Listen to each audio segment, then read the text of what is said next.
Mas eu quero convidar você para pensar um pouco mais na série que temos trazido aqui nesses últimos domingos, que trabalha a temática da batalha espiritual e, mais recentemente, destruindo fortalezas.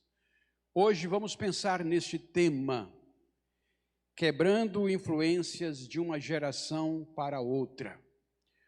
Nosso texto está em Êxodo 20, de 2 a 6, que leremos oportunamente, e Deuteronômio 11, 26 a 28.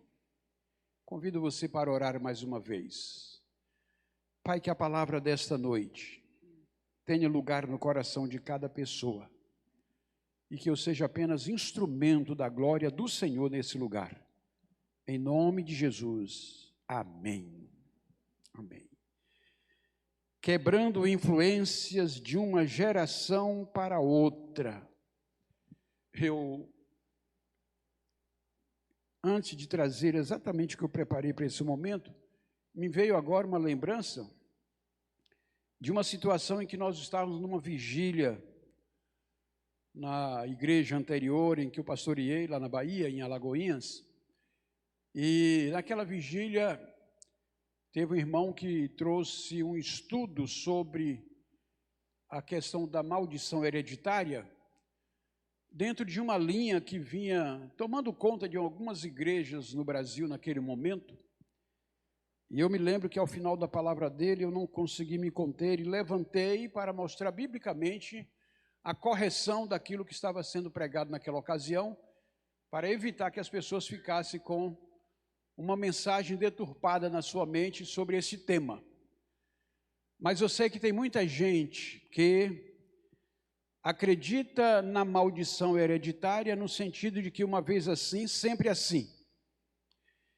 Eu quero trazer um pouco dessa reflexão hoje, mas não nessa perspectiva de acreditar que, ainda que exista consequências por aquilo que se herda das gerações anteriores, isso não precisa ser como na Índia ou em alguns lugares, né, a doutrina do karma ensina que uma vez nascido naquela condição, permanece até a morte. Não.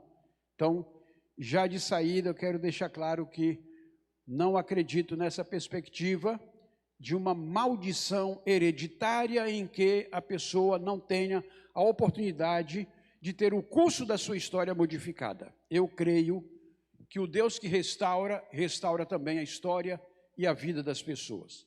Dito isso, eu quero convidá-los a pensar um pouco nessa temática. E aí, meus irmãos, há uma verdade que vai ecoar de geração em geração, que vai ecoar ao longo dos tempos e que nós precisamos enfrentar, que é a verdade que alcança todos nós e que vai nos moldando e que vai, às vezes, nos aprisionando, que é o modo como recebemos a influência daqueles que nos antecederam, dos nossos pais, dos nossos avós, das pessoas que fazem parte da nossa história de vida.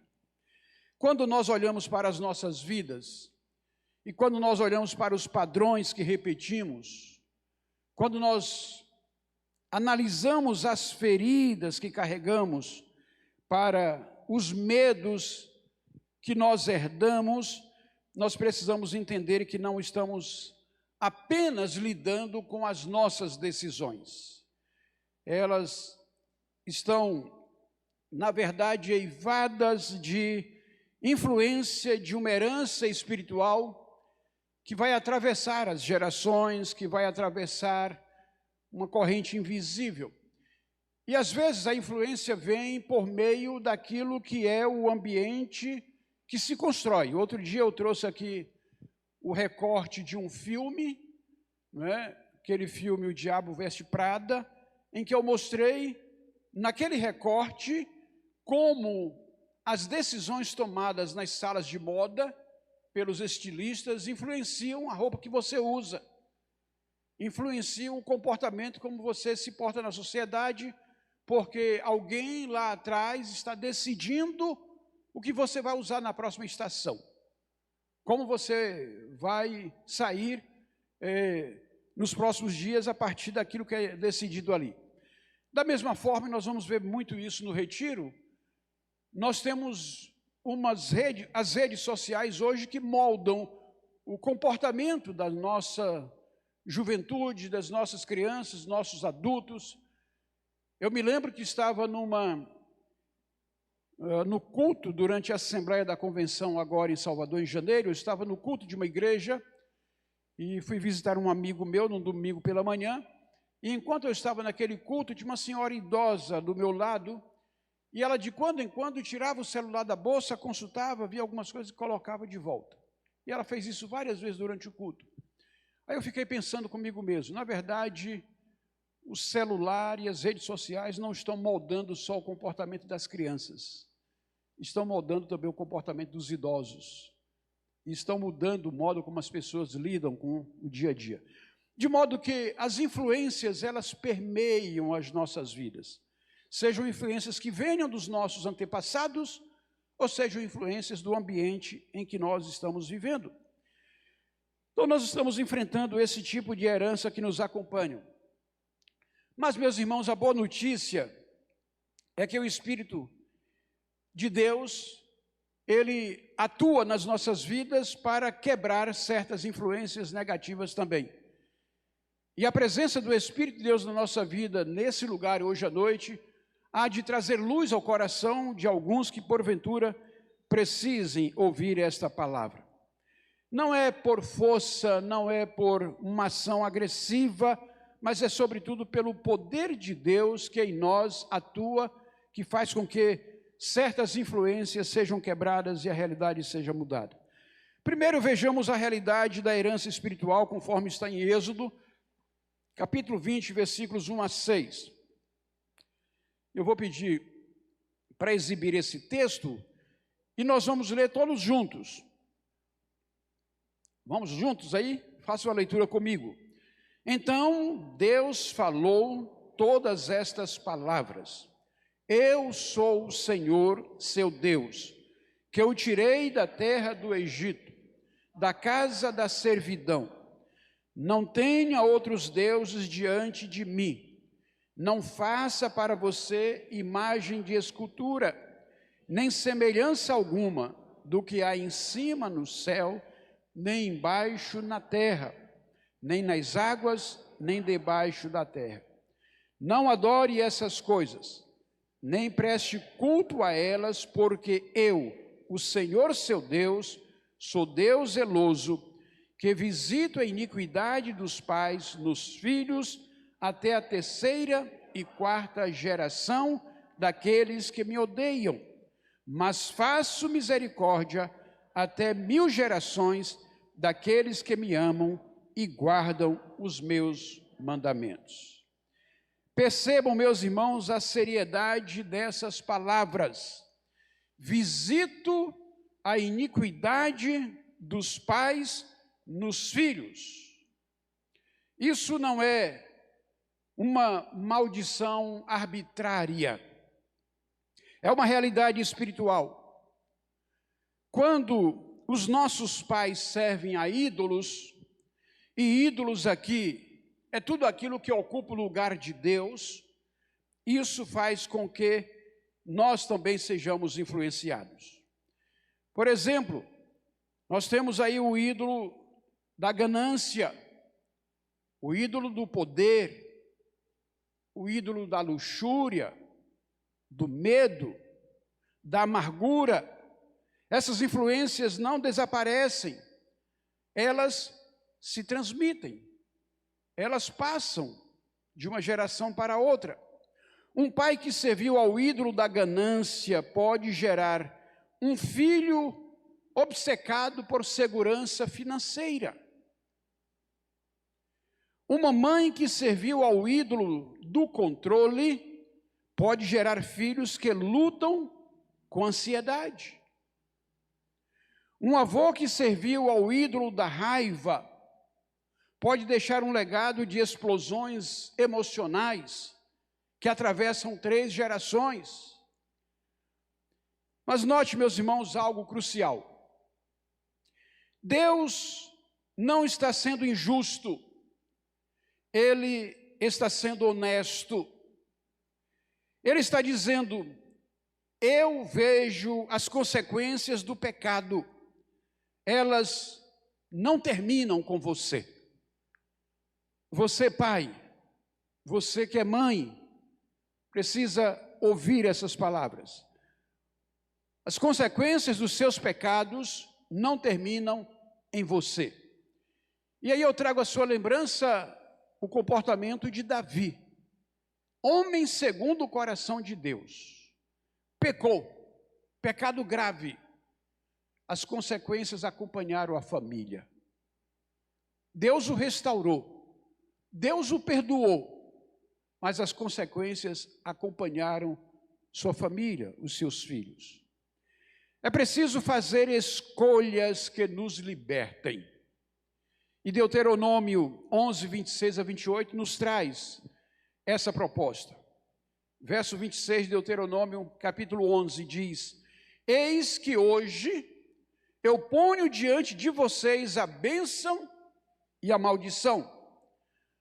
A bênção, se cumprirem os mandamentos do Senhor, seu Deus, que hoje eu lhes ordeno. A maldição, se não cumprirem os mandamentos do Senhor, seu Deus, mas se desviarem do caminho que hoje eu lhes ordeno, para seguirem outros deuses que vocês não conheciam. Aqui está, meus irmãos, a palavra libertadora. Eis que hoje eu ponho diante de vocês. Somos livres. Victor Frankl ensina o valor da liberdade que habita em cada um de nós. Mesmo que você viva num ambiente de opressão, num ambiente de dificuldade, de sofrimento, você é livre para tomar posições que façam com que você se posicione diante da vida e diante das circunstâncias. Aqui está esse elemento que a Bíblia nos traz. Hoje eu ponho diante de vocês. A palavra hoje aqui, ela não é casual. Ela significa agora. Ela está falando neste momento. Ela está falando, você não está preso ao passado dos seus pais. Você não está preso ao passado da sua família. Você tem uma escolha. E você pode tomar decisões. E essa é a diferença entre o determinismo e a liberdade em Cristo. É fato, meus irmãos, nós recebemos influências. Na minha casa, muitos dizem que eu sou o filho mais parecido com meu pai. A minha mãe, quando viva, dizia que às vezes, quando ouvia minha voz, ela não sabia se era a voz minha ou do meu pai. E eu sei que eu carreguei muitas coisas que são próprias dos traços do meu pai. Isso nos acompanha. Mas aqui nós temos a diferença entre o determinismo e a liberdade. Você recebeu essas influências, mas você carrega também padrões. Você não é uma vítima indefesa, você é um filho, você é uma filha de Deus com o poder de fazer escolhas, de tomar decisões, de dar um norte, um direcionamento para as suas decisões e para a sua vida. Teólogo Sinclair Ferguson disse que, algo bem profundo, ele falou: a graça de Deus não apenas nos perdoa pelo que fizemos, mas nos liberta do que fomos feitos para ser. Algumas pessoas, dado o ambiente que nasce, parece que tem algo escrito, e essa pessoa vai ser isso. Aí ele vai e diz: mas a graça de Deus nos liberta daquilo que fomos feitos para ser.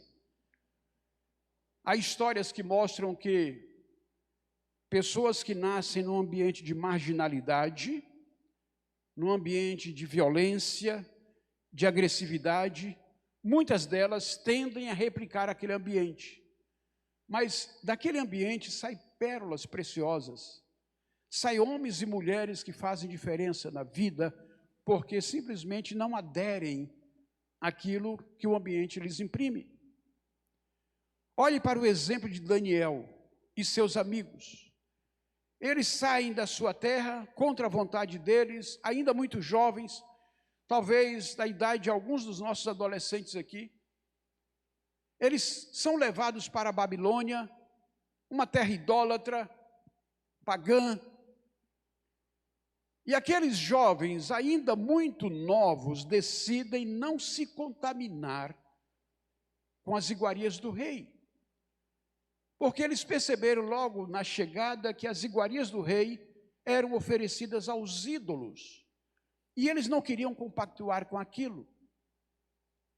E aqueles jovens determinaram no seu coração não se contaminar. E se você lê a história de Daniel, ele atravessa reinados. Ele atravessa reinados. E ainda velho, ele está lá, se mantendo firme, mesmo caluniado, mesmo lançado lá na cova com os leões, mas ele permanece vivo. Seus amigos, lançados na fornalha, mas não negam o Senhor. Adolescente, você que vai entrar na universidade, jovem, você que está na universidade, você sai de uma família que te ensina os valores cristãos. Você cresce numa igreja que te ensina a amar Jesus. Você cresce num ambiente saudável que está te mostrando o valor da comunhão, dos relacionamentos em Cristo. Mas aí você chega lá e encontra alguns amigos que começam a desfazer tudo aquilo que você aprendeu. Aí a sua cabeça vira e você acha que eles estão certos. E você então adere à influência deles e abandona os seus valores, abandona Jesus, abandona os princípios da sua família. Aprenda com o exemplo de Daniel. Mantenha-se firme diante das tempestades que venham contra a sua fé. Mantenha-se firme diante daqueles que querem negar o valor de Deus na sua vida. Conserve a sua firmeza, conserve o seu caráter, conserve-se maduro diante das circunstâncias da vida. Há muitas famílias que hoje veem a universidade como um pavor.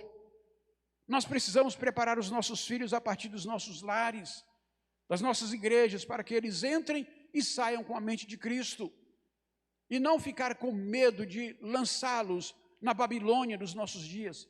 Não ficar com medo de deixar que eles entrem no covil dos leões. É preciso deixar claro que eles têm que ter firmeza, caráter. Isso se aprende em casa.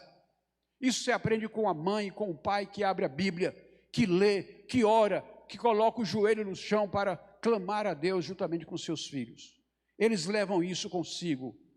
É preciso manter a firmeza de propósito. E você, pai, você, mãe, tem suas responsabilidades no discipulado dos seus filhos. Não delegue isso apenas à igreja, mas cumpra o papel que está lá em Deuteronômio capítulo 6.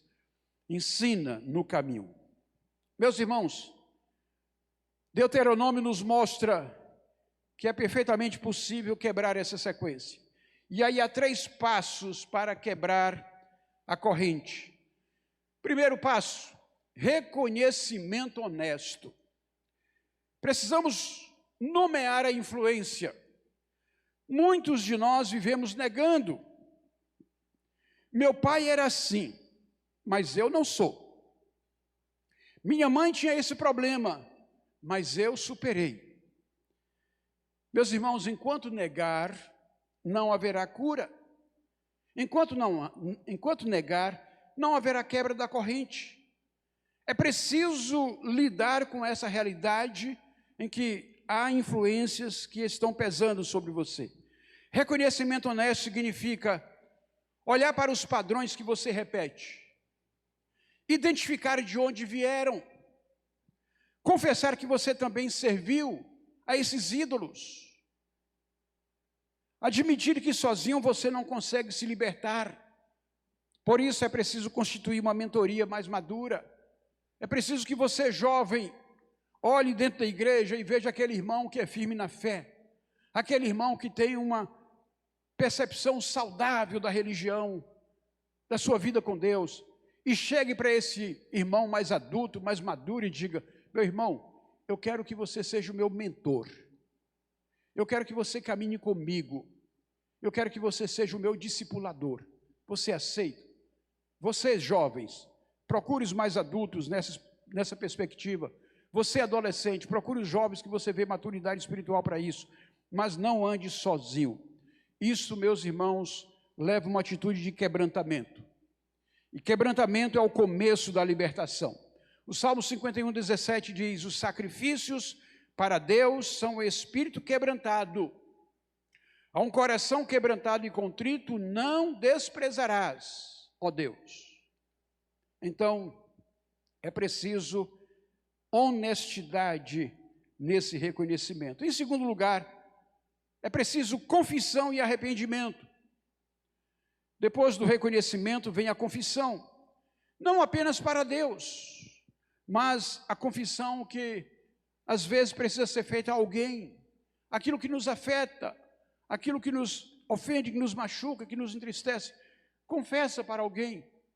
Você pode ter um irmão que pode lhe ouvir, você pode procurar o seu pastor, você pode procurar o seu discipulador, mas é importante você abrir o coração e não carregar esses sentimentos na sua alma. Se você herdou raiva e passou raiva para os seus filhos, confesse isso a eles, não como desculpa, mas como reconhecimento. Seja honesto em dizer: filho, eu carregava uma ferida que não era sua, e eu coloquei em você, eu peço perdão. Às vezes, para um pai e para uma mãe, é difícil pedir perdão para o filho. Você não perde a sua autoridade quando você reconhece seu erro e pede perdão para o seu filho. Você não perde o amor do seu filho se você tem a humildade de reconhecer o seu erro e pedir perdão para ele. Isso constrói laços saudáveis e fortes em família. Essa confissão quebra o ciclo, porque interrompe a negação, abre espaço para a cura, mostra ao seu filho que é possível reconhecer o erro, demonstra que a mudança começa com humildade. Tiago 5,16 nos exorta: confessai, pois, os vossos pecados uns aos outros, e orai uns pelos outros para que sareis.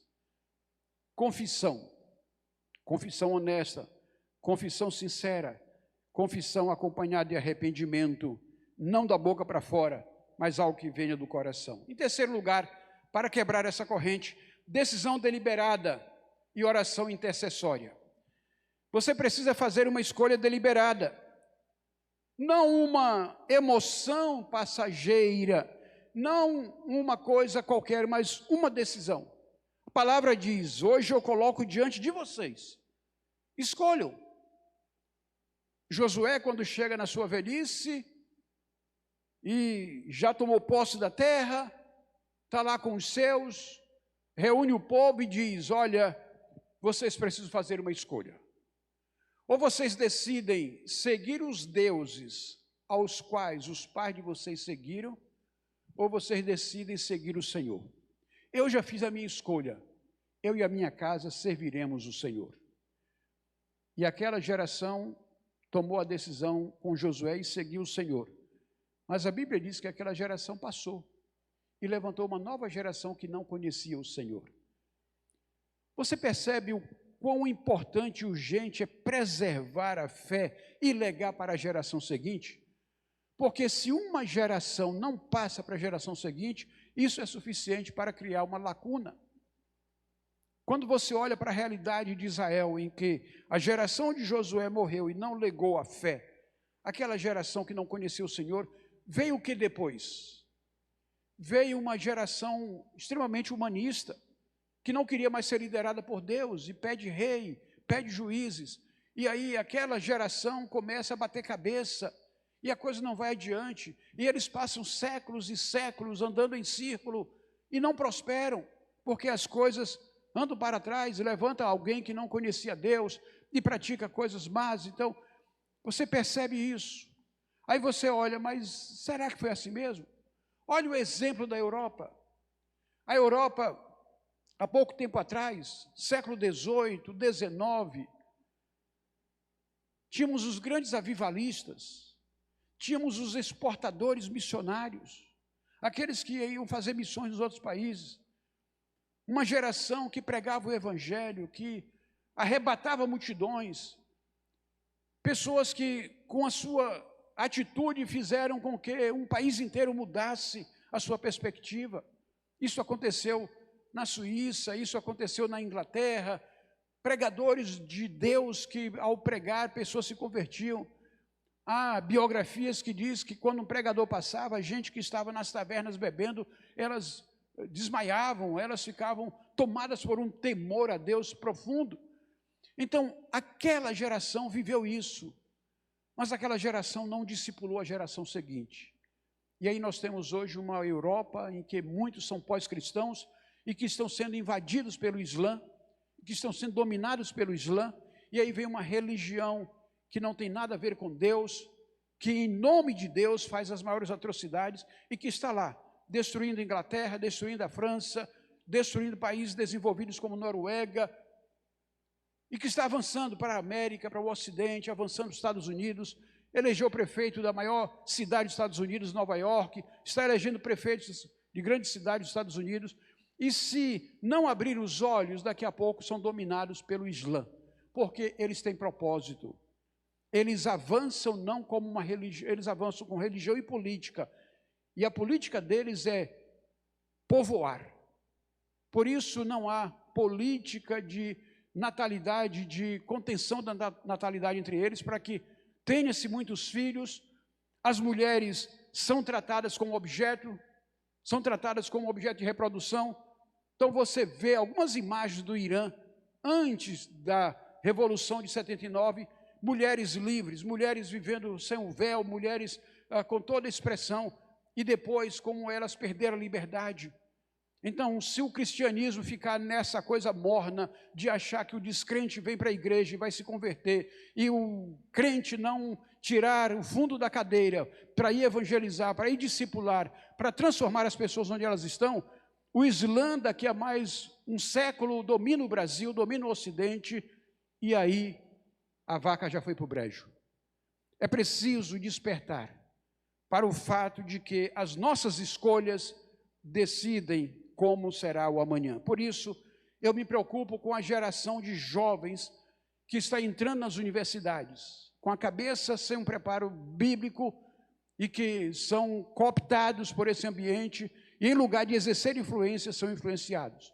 Portanto, é preciso olhar para os exemplos daqueles que superaram o problema de ocasião, o problema da época. Eu escolho hoje quebrar influência, deve ser uma escolha, uma decisão. Eu escolho hoje servir a Deus, não aos ídolos que meus pais serviram. Eu escolho hoje ser diferente para meus filhos. Foi aquilo que Josué decidiu, aquilo que Daniel decidiu e aquilo que cada um de nós pode decidir também. E essa escolha, meus irmãos, precisa ser selada em oração. Não é uma oração genérica, mas é uma oração com propósito. Uma oração específica, uma oração intercessória, onde você renuncia aos ídolos que seus pais serviram, pede perdão pelas vezes que você também os serviu, interceda por seus filhos, quebrando a maldição sobre eles, declare a bênção de Deus sobre a sua linhagem. Neemias 1, 5 a 7, traz a oração de Neemias depois que ouve as notícias de como está o seu povo. E a primeira parte dessa oração ele diz: eu disse, Senhor, Deus dos céus, Deus grande e temível, que guardas a aliança e a misericórdia para com aqueles que te amam e guardam os teus mandamentos. Estejam atentos os teus ouvidos e os teus olhos abertos para que atendas à oração do teu servo, que hoje faço diante de ti, dia e noite, pelos filhos de Israel, teus servos. Faço confissão dos pecados dos filhos de Israel, os quais temos cometido contra ti. Vejam bem, ele diz: eu e a casa de meu pai pecamos, temos procedido de forma totalmente corrupta contra ti, e não guardamos os mandamentos, nem os estatutos, nem os juízos que ordenaste a Moisés, teu servo. Meus irmãos, qualquer avivamento que nós possamos experimentar ele começa com oração de arrependimento, de confissão, de quebrantamento, onde nós reconhecemos os nossos pecados e os pecados dos nossos pais. Nós precisamos ter a coragem de confessar os nossos e os pecados daqueles que vieram antes de nós. É preciso encarar essas realidades. E aí nós vamos para um aspecto interessante, que é a restauração das relações entre pais e filhos. Aqui está algo em Êxodo 20, em que a palavra do Senhor nos mostra. A promessa de Deus não é apenas para você, é para 1000 gerações daqueles que o amam. 1000 gerações. Isso significa que quando você quebra uma influência maligna, você não está apenas se libertando, você está libertando seus filhos, você está libertando seus netos, seus bisnetos, você está criando um novo legado. Mas isso requer restauração, isso requer que pais e filhos se olhem nos olhos e digam a verdade. Os pais precisam reconhecer as feridas que causaram, pedir perdão genuinamente, mostrar mudança através de ações, não apenas de palavras, abrir espaço para que seus filhos processem a dor. Os filhos precisam soltar a raiva que carregam, entender que seus pais também foram feridos, perdoar, não porque eles merecem, mas porque você merece a liberdade, quebrar um ciclo começando com você. Efésios 6, 2-3 diz: honre a teu pai e a tua mãe. Esse é o primeiro mandamento com promessa para que te vá bem e vivas muito tempo sobre a terra. Honra não significa aprovação do que foi errado. Significa reconhecer que seu pai e sua mãe também foram vítimas de suas próprias gerações. E quando você honra com essa compreensão, você se liberta. Você se liberta. E o Senhor lhe traz uma nova restauração de vida. Meus queridos, olhem a palavra de Deus. A promessa do Senhor, ela nos sustenta. Êxodo 26 diz: faço misericórdia até 1000 gerações com aqueles que me amam e guardam os meus mandamentos. Enquanto a maldição vai até a 3ª ou 4ª geração, a misericórdia vai até 1000 gerações. A graça de Deus é sempre maior do que a maldição e o pecado. A graça de Deus é capaz de eliminar os efeitos desse pecado na vida das gerações que se sucedem. Isso não significa que você não enfrentará as consequências. Significa que Deus está comprometido em restaurar a sua linhagem. Ele quer que você seja o ponto de virada em sua família. Ele quer que você seja aquele que quebra a corrente, começa a escrever uma nova história e está colocando nas páginas da sua vida uma nova perspectiva. Eu já trouxe para vocês em outras ocasiões um comparativo entre a vida de Jonathan Edwards e Max Jukes. E aí nós temos aqui o legado de Edwards. Numa época em que os legados familiares são frequentemente medidos pela riqueza, medidos pela fama, ou mesmo pelas redes sociais. Um estudo centenário nos lembra do valor de uma herança piedosa e repleta de fé. Nós temos aqui o forte contraste entre os descendentes de Jonathan Edwards, um pregador e teólogo devoto, nos primeiros anos ali nas colônias americanas, e Max Jukes, um homem que rejeitou os caminhos de Deus e que ilustra o profundo impacto de uma vida e a influência dessa vida nas gerações que se sucedem. Jonathan Edwards viveu entre 1703 e 1758. Foi um gigante da fé.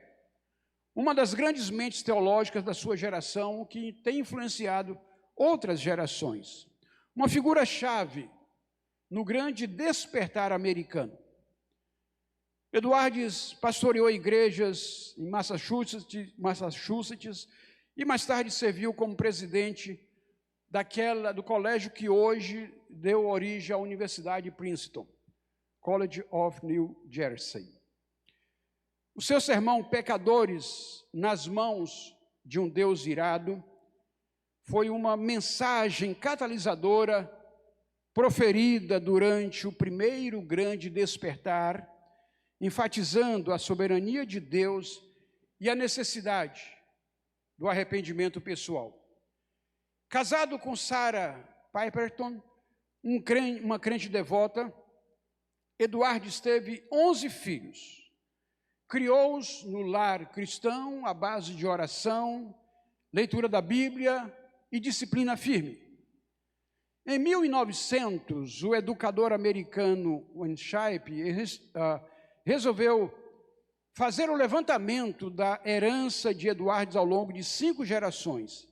E ele descobriu um padrão notável de bênçãos. Entre os 1.394 parentes rastreados estavam um vice-presidente dos Estados Unidos, 3 senadores dos Estados Unidos, 3 governadores, 3 prefeitos, 13 reitores de universidade, 65 professores, 100 advogados, 30 juízes, 60 médicos, 75 oficiais militares, 80 ocupantes de cargos públicos, 100 clérigos e 285 graduados universitários.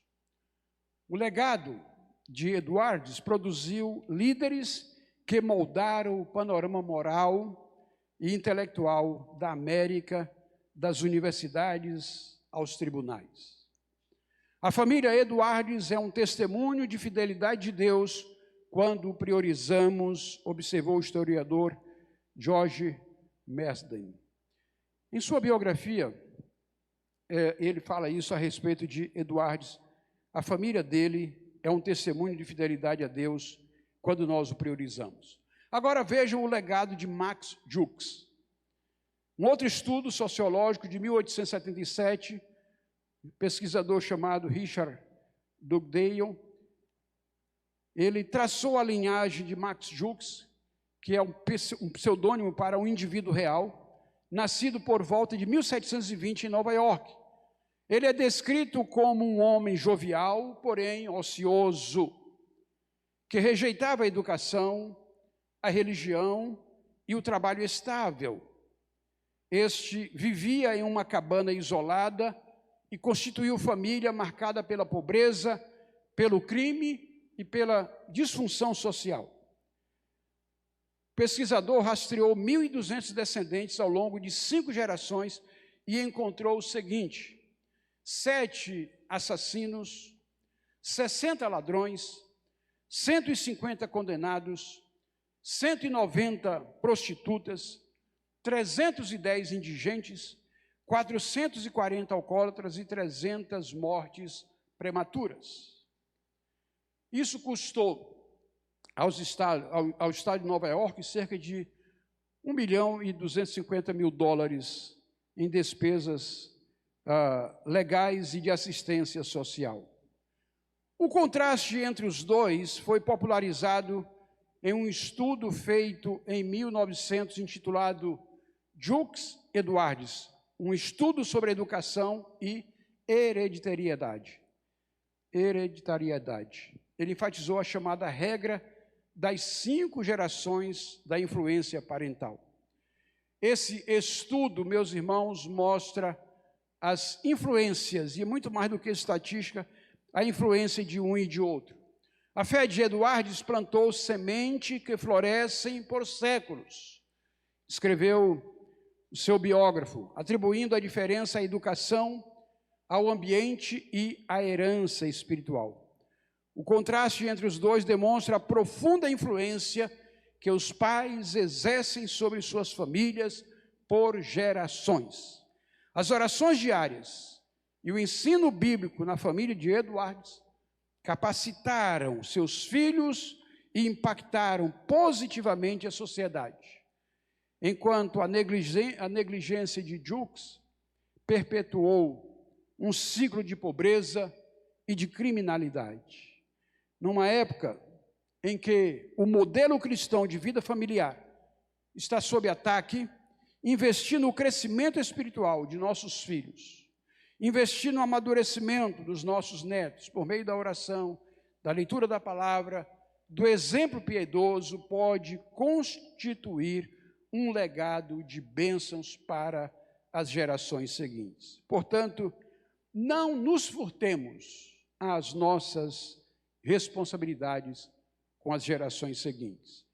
Algumas tribos indígenas americanas, elas tinham o costume da preservação ambiental e do cuidado com a natureza, sobretudo porque pensavam não neles próprios, mas eles pensavam nos seus descendentes.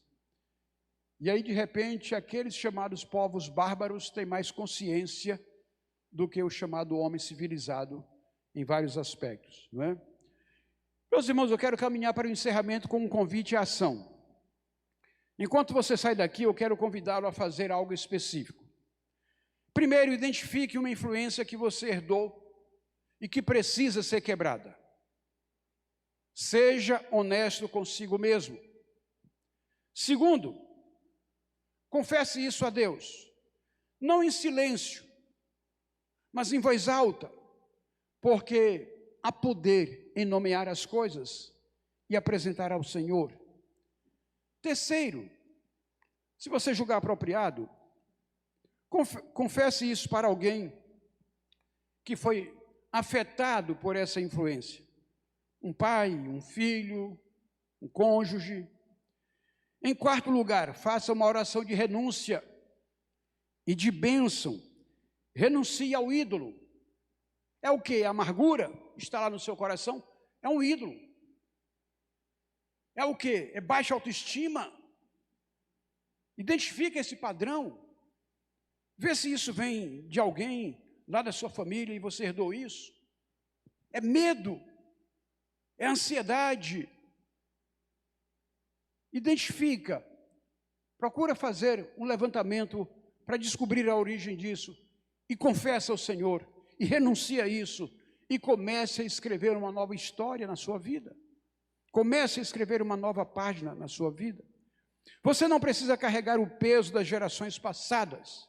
Você não precisa repetir os erros dos seus pais. Você tem o poder, através de Cristo, de quebrar esta corrente. E aí eu trago como exemplo a realidade da minha própria família. Meu pai foi o primeiro a se converter na sua casa.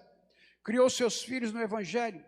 Meu pai partiu recentemente, em janeiro último, mas deixou 8 filhos criados, saudáveis, com a cabeça equilibrada, firmes na fé, consciente do seu valor, do valor da relação com Deus. E a partir dele, vários membros da sua família se converteram. A partir dele, os pais da minha mãe, no caso meus avós, se converteram. Os tios, primos, hoje muitos caminham com o Senhor.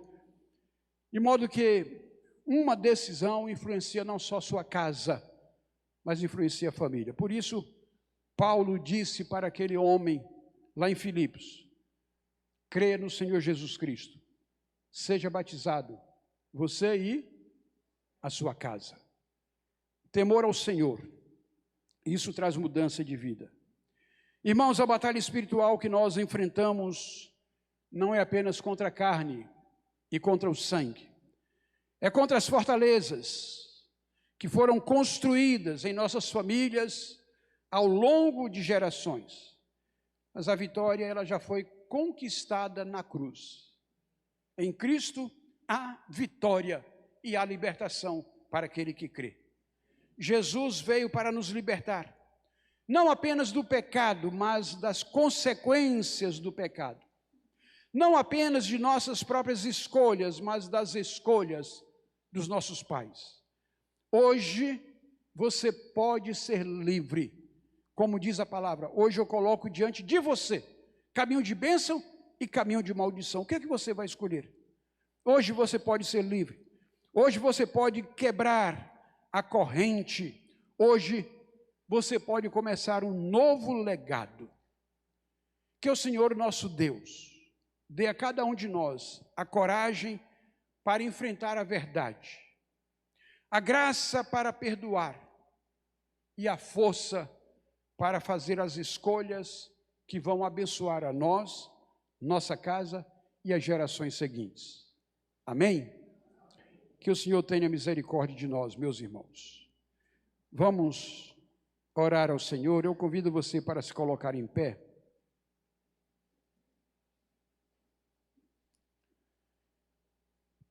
Eu convido você a fechar os seus olhos e a pensar naquela situação que você quer colocar diante do Senhor nesta noite. Se há algo que precisa ser renunciado, renuncia. Se há algo que precisa ser confessado, confessa. Se há um pecado que precisa ser admitido, admita. Mas não carregue com você aquilo que pode estar te oprimindo, que pode estar te acorrentando, que pode estar dificultando a sua jornada espiritual. Ore ao Senhor comigo. Pai, eu quero bendizer o teu nome, louvar a ti pelo poder da tua palavra. Ela nos molda, ela nos corrige, ela nos disciplina. Como diz o autor de Hebreus, ela penetra mais do que uma espada de dois gumes. Ó Deus, que nesta noite a tua palavra possa penetrar em cada coração e levar as pessoas a fazer discernimento, a compreender seus padrões de comportamento, colocar diante do Senhor aquilo que o Espírito lhes dê consciência, que é uma herança maldita que foi herdada, e que essas pessoas possam confessar, não só por si mesmas, mas confessar pelos seus pais, confessar por aqueles que lhes antecederam. Ó Deus, que o Senhor esteja trazendo saúde para as famílias, que nós tenhamos a alegria de ver aqueles laços que estão interrompidos e quebrados se recompondo, que nós tenhamos a alegria de ver, ó Deus, pais e filhos se arrependendo, chorando e quebrantados aos teus pés, se voltando para ti. Que o Senhor esteja liberando a graça do perdão, liberando a graça da paz para aqueles que vivam a angústia das consequências dos seus pecados. Deus contempla com o perdão, move os corações na direção da confissão, do arrependimento e libera sobre nós a graça do avivamento. Libera sobre nós a graça do teu poder.